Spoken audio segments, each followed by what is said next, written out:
I thought I'm gonna do a quick video about all the buzzwords that are surrounding everyone these days. And there was an interesting story or an interesting situation where I went to celebrate Christmas with my family. And I was sitting there, and before going there, I thought like, okay, family is like way different thing from my usual, friends or business contacts, and there won't be a discussion about cryptocurrencies or bitcoins or anything like that. But it was. Because it's a family thing. And then after some time, when we were sitting, one of my relatives, she's a young 20-something girl, she was like, Thomas, I know you know about bitcoins. Can we talk about it briefly? And I was like, okay. So that means it's everywhere. It is everywhere. Now the Bitcoin is kind of in a new dot-com bubble. Basically, everyone talks about it. Not everyone understands it. But if you don't have Bitcoins, just like, who are you? Maybe you don't have internet. Yeah, I can imagine it is like that these days, If you haven't invested in Bitcoins, what's wrong with you? Yeah, basically that's how it works. Sadly, I don't believe that's true.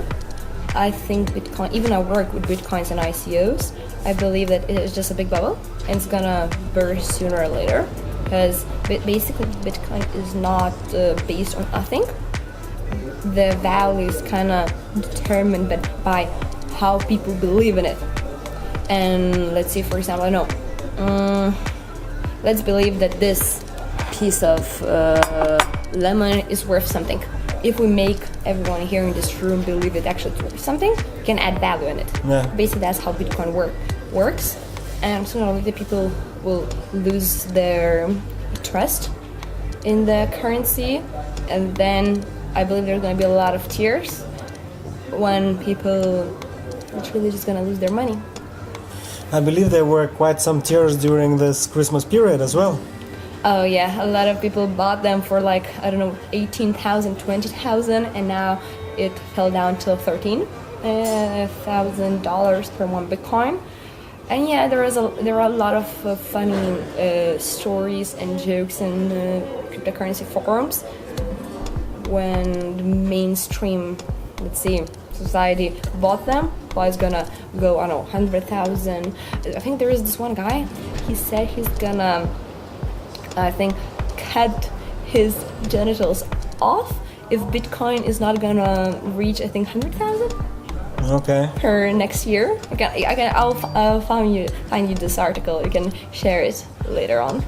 All right, Actually, that's a bit of a statement. There are these statements, yeah.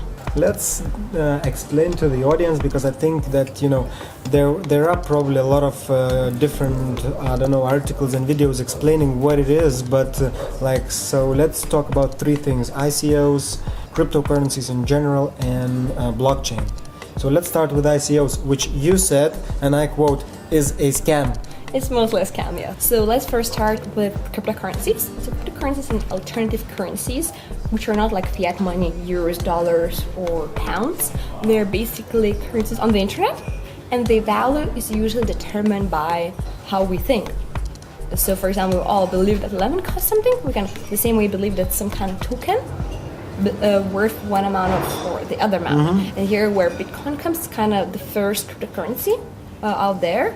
No one knows who actually invented it. Some people believe there is like one person. Others believe there was a group of people. Bitcoin is already there for quite some time. And just because people kind of don't trust the government, they don't trust what actually is happening in the world, they're putting their faith in a currency which is kind of regulated by a whole society. Mm-hmm. Okay. So if whole society believes that Bitcoin worth that amount of money, that's kind of going to work, because people are just buying and selling. And in the last, 6 months, the value basically doubled every month. Now it costs around 14,000. Not a long time ago during Christmas, it was around 20. So it's quite a lot. And some people bought coins when they costed, a few hundred. So now there are a few Bitcoin millionaires, and I think there is one or two Bitcoin billionaires. Or people have more than $1 billion in Bitcoin.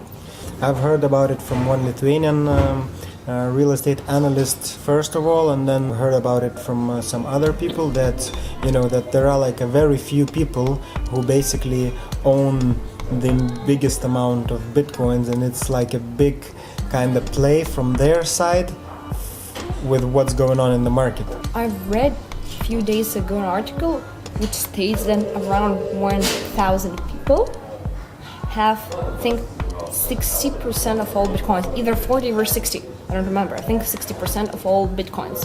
So yeah, and most of them know each other by the phone call. So yes, people are kind of manipulating the market, and I guarantee you that sooner or later it's gonna crash, because all of these people will make sort of an inside deal to sell it all at once, so that they all will just cash out. And as coins are not regulated, any cryptocurrency is not regulated, they can do it. It's not like stocks or shares where you actually have to disclose how you got the information if needed. Alright, so that's the perfect situation for market manipulation. Exactly. And there are some pump and dumps. So basically in some forums, people agree on that, on let's say certain date, buy a lot of one or the other coin, and then who first cashes out, because like the market, if you buy more, the value increases, cash out. So then people cash out first one and they get money. It's kind of like casino or lottery, and there's other way how people are making money. It's kind of manipulating the news. So for example, there is this sort of belief that some of the influencers in the crypto market are getting paid to, let's say, make a tweet or make a Facebook post or something saying, hey, I believe in this token, I believe in this company, and then everyone of course starts buying it, and then people who paid that influencer to post this content makes a lot of money by cashing out. I would say that's like normal and obvious, that's what influencers are there for. And if those influencers, doesn't matter in what field, so if that influencer is in, cryptocurrencies. Influencers don't disclose they're getting paid, and they don't disclose that this is basically a pump and dump. And some of them are actually pretty known people who had a respect of the community. But when people are kind of finding it out, it's not like official news, but just chatter in the Telegram groups or forums, people are losing faith in those influencers who have to be someone impartial and not saying what they need to say and getting cash. A lot of what's happening these days is based on like media, and we all know that media can and is manipulation thing, and it can be manipulated by like so many people that you cannot trust something that is based on media which is manipulated. That's true. I think I do marketing PR and realize that everything is bought in a way, not maybe directly, maybe indirectly. And now it says that if you want to raise 5 million, you have to invest around 100,000. And where do you spend all that 100,000? Marketing.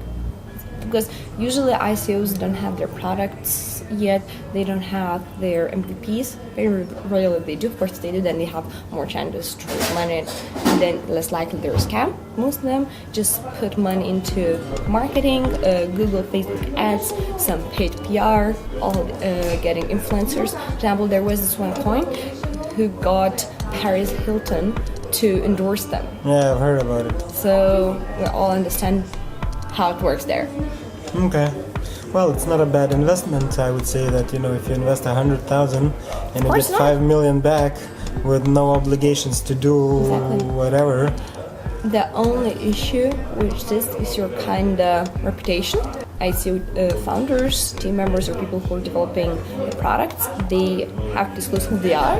So they put their social media profiles, they do videos about themselves. So the only kind of obligation you have is sort of social responsibility in a way, that if you're gonna fail, everyone knows who you are. Yeah, but I think at the end of the day, you can simply say sorry, it didn't work out. You can, but then if you have this information out there, because it's on the internet, so it stays. Most probably can't delete all the bad articles afterwards about you, all the forum chatter. So you'll have way more problems later to actually getting a new job, doing some other company, getting even more investment, even if you have some good and legit intentions. And I can imagine, there was an interesting story with one Lithuanian-based ICO. From what I imagine, they were thinking of doing everything their own way, but they didn't understand that these days everything is different, and those articles that were published before and everything that can be found about them was found about them, and they were they got into trouble, probably developing their ICO and developing their product. So basically I'm just saying that it's different these days, you have to be transparent. You have to be I can imagine a lot of companies are not, but you have to be transparent in order to reach the audience and to make them believe in what you do, because quite recently I've heard from a few companies that are either launched their ICOs or are planning to do so, that it's a lot of it is based on community. Yeah. And those who get it and those who are doing it like in a natural, organic way and are developing the actual products, they are working with the community quite strongly. That's true. And you have to remember that in ICOs, people are asking money from basically programmers, people who have some kind of technical knowledge, because in order to buy Bitcoins, okay, now it's kind of easier, but still you have to kind of understand it, how it works, and have to have sort of technical, at least a little bit of technical background or understanding. So these people can use Google.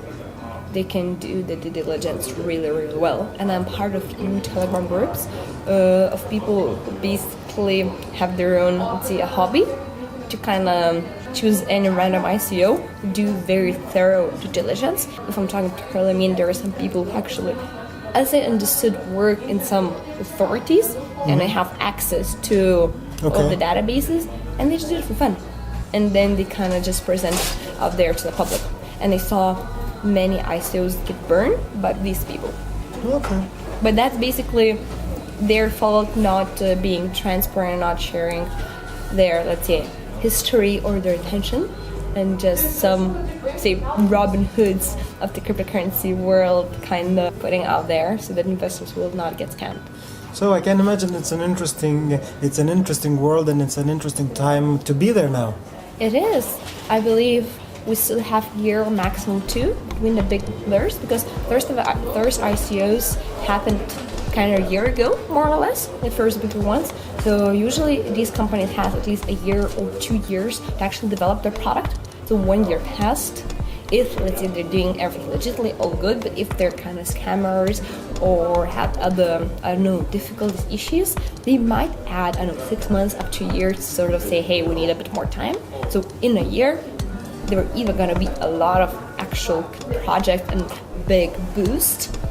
And it will even grow bigger. Bigger, or we're going to see all those people who promise something and cannot deliver. And sadly, I'm leaning and betting for the second scenario. I think to sum up this, what we're talking about, another thing what I say to people, because, I'm in real estate and I'm interested in real estate, and if I talk about cryptocurrencies and ICO and all that kind of thing, I'm just looking at how it will impact or affect, real estate By market. the way, there's going to be one Lithuanian real estate fund in cryptocurrencies. Okay. That's very interesting to hear. You're going to tell me more about it? I will tell you later more about it. But when people ask me like, okay, so when is going to be the next real estate bubble? What I tell them, like, why real estate? Because I'm still surprised that people are asking this, because the next bubble won't be related to real estate, it will be related to ICOs. Exactly.